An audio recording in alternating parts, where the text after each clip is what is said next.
দেশে স্কুলের সংখ্যা বাড়লেও কমছে পড়ুয়ার সংখ্যা।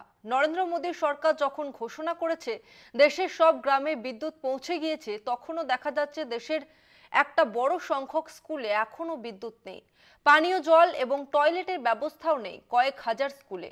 প্রকাশ্যে unified district information system for এডুকেশনের চাঞ্চল্যকর রিপোর্ট।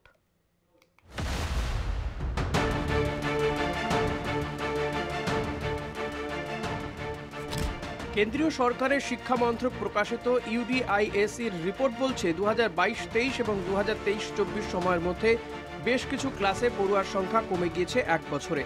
যদিও এই এক বছরে স্কুলের সংখ্যা বেড়েছে 5,000টি। 14,66,000 থেকে এই এক বছরে স্কুলের সংখ্যা বেড়ে হয়েছে 14,71,000।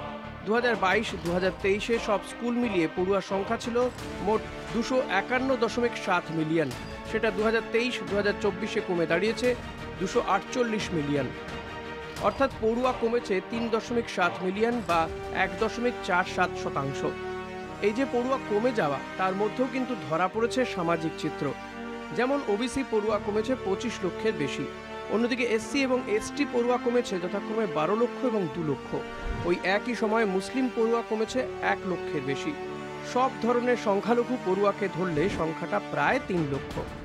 রিপোর্ট বলছে এই যে পড়ুয়ার সংখ্যা কমছে, সেটা সব থেকে বেশি কমেছে সেকেন্ডারি স্তরে, অর্থাৎ নবম থেকে দ্বাদশ শ্রেণী, এই 4টি ক্লাসে। 2023-24-এ সংখ্যাটা 17 লক্ষ, তার আগের বছরের তুলনায় কম। এর কারণ নিয়ে এখনো কোনো মন্তব্য সরকারি স্তরে পাওয়া যায়নি। তবে শিক্ষা গবেষকদের মতে সম্ভবত ক্লাস 12 পাশ করেও চাকরি পাওয়ার সম্ভাবনা কম বলে পড়ার সময় নষ্ট না করে গরিব পরিবারের অনেক পড়ুয়া পড়া ছেড়ে শ্রমিক হয়ে যাচ্ছেন রোজগারের প্রয়োজনে। কলকাতা টিভি।